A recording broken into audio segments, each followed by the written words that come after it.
Hammaga salom. Bugun sizlar bilan iPhone 11 dan keyingi legendali kutilayotgan smartfonni obzorini ko'rib chiqamiz. Ya'ni bu iPhone 13 ni 2025-yilda sotib olishga arziydimi yo yo'qmi, shuni video davomida ko'rib chiqamiz.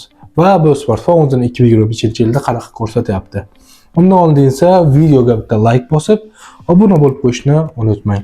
Xo'sh, smartfonimiz tashqi ko'rinishiga to'xtaladigan bo'lsak, tashqi ko'rinishi yonlari alyuminiy ramkadan ishlangan. Alyuminiy ramkani bitta plus tomoni, siz hozirgi ishlatayotgan titaniy korpusdagi flagman smartfonlar ishlatganda bo'lasiz, chunki alyumin yengil. Eslasangiz, iPhone, Apple o'zining modellarini 14 Pro Maxgacha flagman modellarini po'latdan ishlatgan.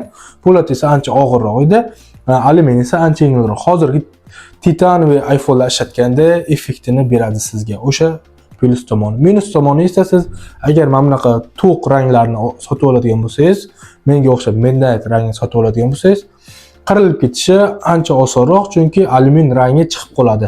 Agar siz Starlight oq ranglar sotib oladigan bo'lsangiz, qirilsa ham uncha bilinmaydi, chunki alyumin rang bilan oq rang bir-biriga o'xshashib ketganligi uchun qirilgani ham uncha ko'zingizga tashlanmaydi. Bundan oldin shu haqida ham aytib o'tib ketganman, ya'ni S2020 ni to'liq obzorda aytib o'tib ketganman. Agar siz S2020 ni obzori kerak bo'ladigan bo'lsa, kanalga o'tib bemalol ko'rishingiz mumkin. Orqasi esa bizda o'sha iPhone 8 dan beri chiqib kelayotgan glansli stikla qo'yilgan, ya'ni yaltiroq shisha, barmoq izlari qoladi. Agar ochroq rangini oladigan bo'lsangiz, unchalik qolmaydi. To'q rangda juda ham qoladi. Lekin buni bitta yechimi, mana bunaqa chexol taqib qo'ysangiz, mana shu barmoq izidan qutulishingiz mumkin. Bunda SIM karta porti o'ng tomonda qo'yilgan. Bunga bitta SIM karta ketadi, lekin eSIM texnologiyasi bo'lganligi uchun siz ikkita SIM karta qilib ishlatishingiz ham mumkin. Va bunda stereo dinamik o'rnatilgan tepada va pastda. Pastda 5 ta karnay qo'yilgan. Lekin ovoz sifati flagman modellar bilan deyarli bir xil, unaqa farq qilmaydi. Ovoz sifati ancha yaxshi. Misol uchun iPhone 11 ga nisbatan iPhone 13 ga ancha kuchliroq chiqarib beradi, chunki o'zimni sinovimdan o'tgan. Bu yerda esa lighting hamma bilgan. Bundaki MagSafe bitta zo'r tomoni, siz mana bunaqa kart holder sotib olgan bo'lsangiz, mana bunaqa animatsiyalar ham chiqadi. Kart holder ko'tarib yursangiz bo'ladi. O'sha MagSafe 12 dan keyin ishlatilgan texnologiya. Olsangiz mana bunaqa MagSafe'li powerbank bor. Powerbanklarda ham mana shunaqa 5 cho'qol holatda ishlatib yursangiz bo'ladi, animatsiyalari bilan. Mana shu plus tomonlardan biri. Keyin bu smartfonimizga 5G qo'yilgan. Agar siz qishloqda yoki viloyatda turadigan bo'lsangiz, bu texnologiyani umuman keragi yo'q. Sababi bu texnologiya Toshkentda ishlashi mumkin, ya'ni center joylarda. U ham yaxshi ishlamaydi. Undan ko'ra 4G, LTE ishlatib yurganingiz ma'qul. 5G bo'lgan bilan endi sal rivojlanyapti. Va bunda IP68 suv va changdan himoyasi bor. Apple'ning saytiga kirib ko'rdim va Apple'ning aytishi bo'yicha siz bu smartfonni 6 metr chuqurlikgacha yarim soat davomida ushlab turishingiz mumkin ekan. Endi suvga tiqishni maslahat bermayman, agar siz yangi sotib olmagan bo'lsangiz. Lekin bu smartfonni men sizlar uchun obzor qilish uchun yangi sotib oldim. Mana shu 2025-yilda. Narxi qancha desangiz, narxi $450 atrofiga tushdi menga. 128 GB midnight rangi. Va orqasida kamera bloki o'sha sveji dizaynlardan desak ham bo'ladi, chunki bu dizayn chiqmagan, bundan olingan. Misol uchun hozir iPhone 16 ning dizaynini ko'rsangiz, Nothing Phone telefonda birinchisi chiqqan edi o'sha dizayn. O'shani iPhone qaytarib qo'ydi. Lekin bunda esa birinchilardan mana shu dizaynni iPhone chiqargan edi.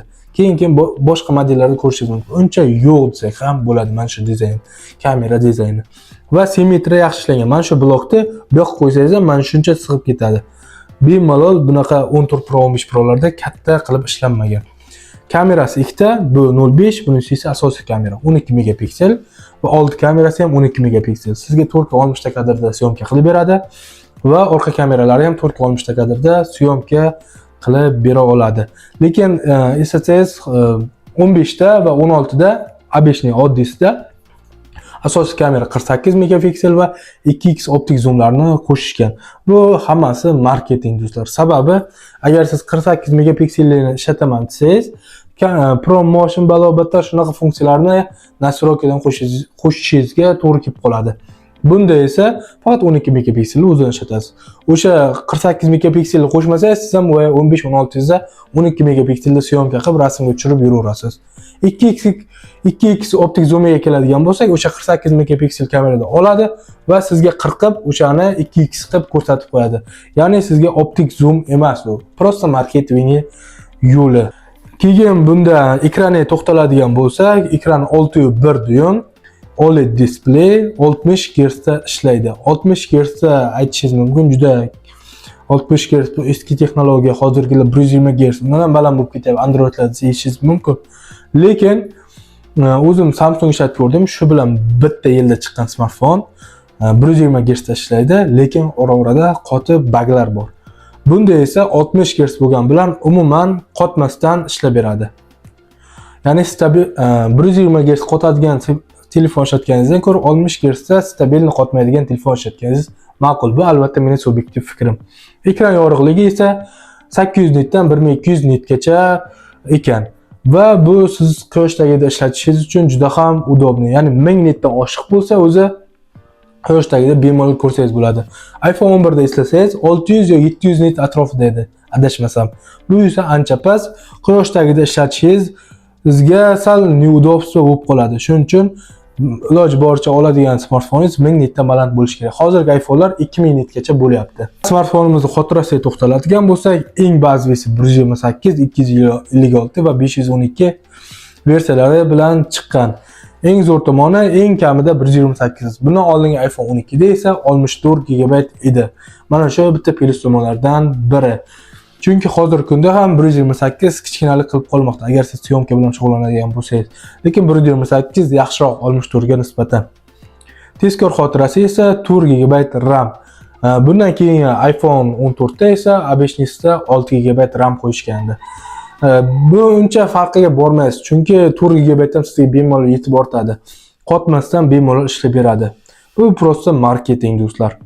Keyin bu smartfonimizni batareykasiga to'xtaladigan bo'lsak, batareykasi 3227 mAh tashkil etadi. Buncha kichkina deyishingiz mumkin, lekin o'sha 4500 mAhlik Android smartfonlaringiz bilan ham bemalol tashlashib qo'yaverasiz. Sababi bunda iOS sistemasi turibdi. Ya'ni Apple'ning operatsion iOS sistemasi.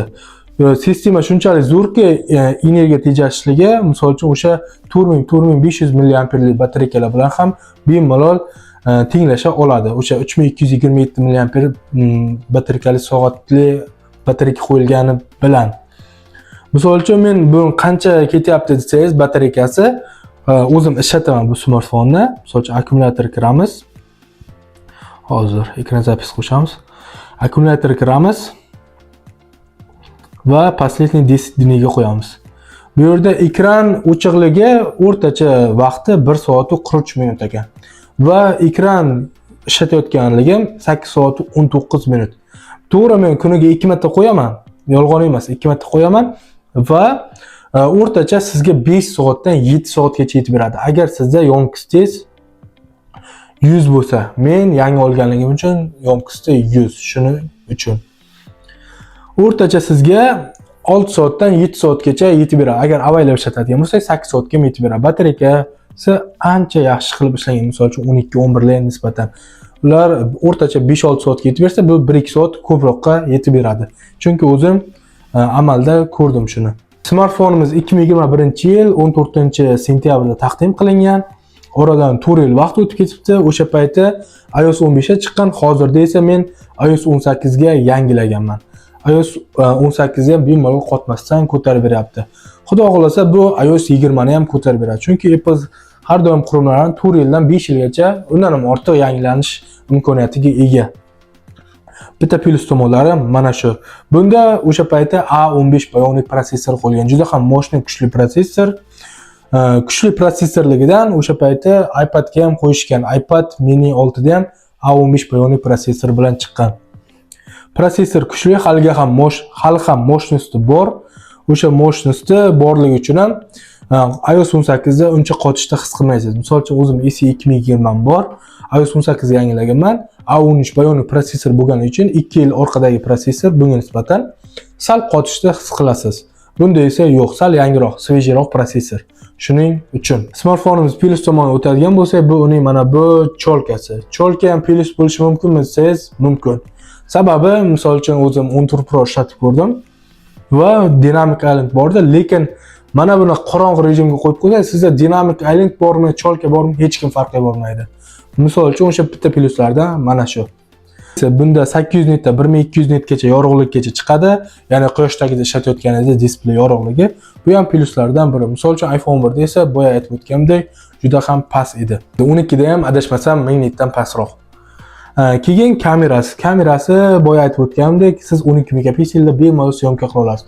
Hozirgi flagman modellarda ham 12 megapikselda syomka qilishadi. Ko'pchilik 80% odamlar.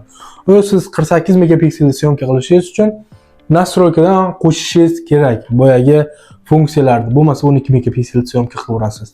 Keyingi yana plus tomoni lighting plus tomoni siz ichiga chang to'lib qoladigan bo'lsa, siz sim yoki igna bilan bemalol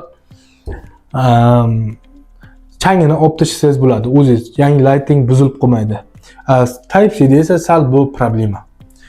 Keyin yana bitta plus tomoni batareykasi. Misol uchun 12-11 ga nisbatan ancha yaxshi ishlangan batareykasi 3000 mAh dan balandroq va sizga 7 soat o'rtacha yetib beradi. Bu ham ancha yaxshi. Misol uchun qolgan smartfonlarga nisbatan, ya'ni 12-11 ga nisbatan 2 soat sizga ko'proq yetib beradi. Xotirasiga keladigan bo'lsak, eng plus tomoni mana shu. Chunki 12 da bo'lsangiz 64 GB eng bazavisi edi. Hozirgi 16 Pro'lar ham 128 GB ga chiqyapti eng bazavisi. 13 esa o'sha paytdan beri 128 GB da boshlab bergan edi o'sha paytda. Bu 128 GB eng minimalnisi, misol uchun hozirgi kunda ishlatsangiz bo'ladi. 64 esa ancha kam. Minusiga o'tadigan bo'lsangiz, maqtavordi bu smartfon, minusi bormi desangiz, albatta bor. Minusi bu birinchi o'rinda 60 Hz ligi. Chunki mana shunaqangi flagman modelda 60 Hz bu albatta uyatli holat. Lekin aytib o'tgandek, agar siz 120 Hz smartfon ishlatayotgan bo'lsangiz, agar iPhone 13 ga qiziqayotgan bo'lsangiz, bunga o'tsangiz 2-3 kun uzog'i 60 Hz ga ko'zingiz o'rganadi. Va bu alyumindan ishlanganligi, ya'ni alyumin qirilganda alyuminning o'zining rangi chiqib qoladi. Mana bunaqa to'q ranglarda juda ham xunuk bo'lib qoladi. Ya'ni juda ham tez qirilib ketishi alyuminni. Keyin uchinchi minusi nima desangiz, bu uning qirrali ekanligi. Buning plusi ham bor, minusi ham bor. Qirraliliginin sababi bemalol turg'izib qo'ysangiz bo'ladi. Misol uchun, agar siz 15 olaman desangiz, ishlatilgan, lekin ularda sal yumaloqlashtirilgan, qo'lingizga udobniyroq turadi. Xuddi chexolsiz ishlatsangiz ham maza qilaverasiz. O'sha ham minuslardan biri hisoblanadi. Boyagi savolimizga qaytamiz. Bu smartfon 2025-yilda o'zini qanaqa ko'rsatyapti? Albatta zo'r ko'rsatyapti. Chunki A15 Bionic protsessor turibdi. Juda ham moshni, kuchli protsessor. Hali yana 2-3 yil zapasi bor. 3 yil emas, mayli 2 yil zapas bor. iOS 20 gacha o'zini normal ko'rsatib beradi. Xuddi iPhone 11 ga o'xshab. Keyin 2025-yilda bu smartfonni sotib olsa bo'ladimi? Albatta sotib olsa bo'ladi. Va kim sotib olish kerak bu smartfonni? Agar siz o'rta foydalanuvchi bo'ladigan bo'lsangiz, bu smartfonni sotib olsangiz bo'ladi. Chunki segmentlar ham o'shanga yarasha. Unaqa zo'r emas, unaqa yomon emas. O'rta segmentdagi siz foydalanuvchi bo'lsangiz, bemalol sizga mana bunaqa yetib ortadi.